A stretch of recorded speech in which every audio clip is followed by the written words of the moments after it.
Moving back to some news from here at home, the body of a youth who was murdered was found yesterday. The police suspect that the murder is likely to be connected to a string of murders reported in the Ambalangoda, Hikkadua and Nitiyagoda areas. I'm reporting from the Hikkadua town, where in the recent past, a large number of murders were reported from Nitiyagoda, Ambalangoda and here in Hikkadua. Now, police suspect that these murders share some sort of connection. The most recent of murders to unfold in this killing spree was the murder of a youth who was first burnt with acid and then shot dead yesterday.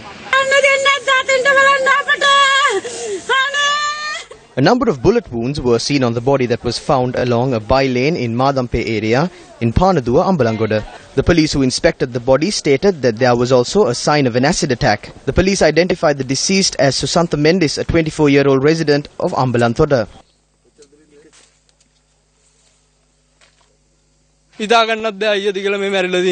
I couldn't believe that this was my brother who had died. I don't know how it happened or what he did. I do not know of any wrongdoings of his. He doesn't trouble anyone in the village. He was a welder. However, the police noted that the victim, Susantha Mendis, was a suspect connected to the double homicide in Panvilla, Hikkadua on the 8th of December.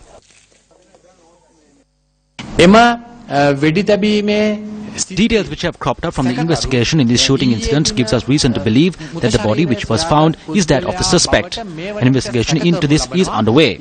Several months ago, an individual named Manoj Mendis, who was the chairman of the Ratkama Pradesha Sabha, was murdered. So it has been revealed that the body which was found was that of one of Manoj Mendis' supporters. Manoj Mendis යනායගේ ආධාරකරුවෙක් බවට හඳුනාගෙන තිබෙනවා.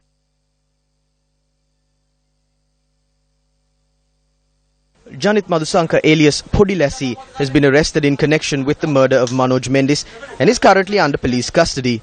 The police stated that a number of crimes have been reported as a result of a long-standing dispute between these two groups. On the 9th of December 2008, Vasanta Shanta de Silva, father of Podilasi, was shot dead in Telwatta. On the 16th of December 2008, Tharinda Silva, a businessman, a close accomplice of the chairman of the Ratkama Pradesha Sabha, Manoj Mendis, was murdered in Alutwela. On the 10th of December 2011, Janit Nishanta, another close associate of Manoj Mendis, was shot in close proximity to the location where the father of Podilasi was murdered. On the 10th of November 2011, Janit Nishanta, another close associate of Manoj Mendis, was shot in close proximity to the location where the father of Podilasi was murdered. Janit Nishanta was injured in the shooting, following which the police filed a non-summary inquiry at the Balapide Magistrate Court. Manoj Mendis was murdered in such a background. Meanwhile, on the 5th of this month, the fifth suspect in the murder of Manoj Mendis, a resident of Nitiyagoda, Eranga Lakshan, was shot at. Eranga escaped unhurt. On the very next day, an attempt was made on the life of Dasanta Mendis, a staff sergeant of the army said to be a friend of Manoj Mendis. He too managed to survive the attack. Have we forgotten?